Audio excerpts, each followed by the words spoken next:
การจัดกิจกรรมอีกอย่างหนึ่งสร้างความสามัคคีและก็เรื่องของสุขภาพกันนค่ะำคือการแข่งขันกีฬาแต่ว่าทุกกลุ่มทุกช่วงวัยช่วงนี้ก็จะเห็นน้องๆนักเรียนการเตรียมการนะค่ะในการที่จะแข่งขันกีฬาสีแม่หน่วยงานต่างๆเองมันก็เอาบุคลากรมาแข่งกีฬากันเชื่อมความสัมพันธ์กันค่ะนำนะครับโดยทางสำนักงานส่งเสริมการเรียนรู้ครับประจำจังหวัดกลุ่มสามเหลี่ยมมรกต4จังหวัดจัดการแข่งขันกีฬาในเทือที่เก่าครับประจำปี 2569 ครับ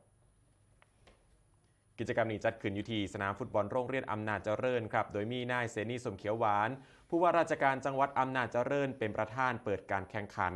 กลุ่มสำนักงานสกรจังหวัดกลุ่มสามเหลี่ยมมรกตเกมส์นะครับ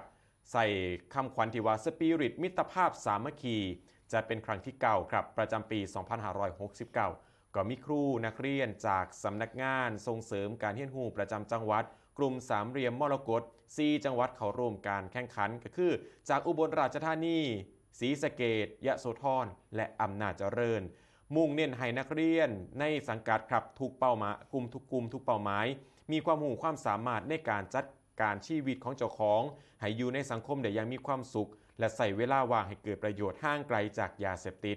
โดยการเล่นกีฬาเป็นการพัฒนาผู้เรียนทั้งร่างกายจิตใจสติปัญญาความหูคุณธรรมมีจริยธรรมเสริมสร้างสุขภาพกายใจห่างไกลจากภัยยาเสพติดและก็มีความสามัคคีกันมีน้ำใจเป็นนักกีฬาหูแพ้หูชนะหูอภัยปรองดองสามัคคีรวมไปถึงการมีน้ำใจซอยเหลือเกื้อกูลกันและที่สำคัญสร้างเครือข่ายกันนั่นเองนะครับการแข่งขันนี้มีอย่างแน่มีฟุตบอลมีวอลเลย์บอล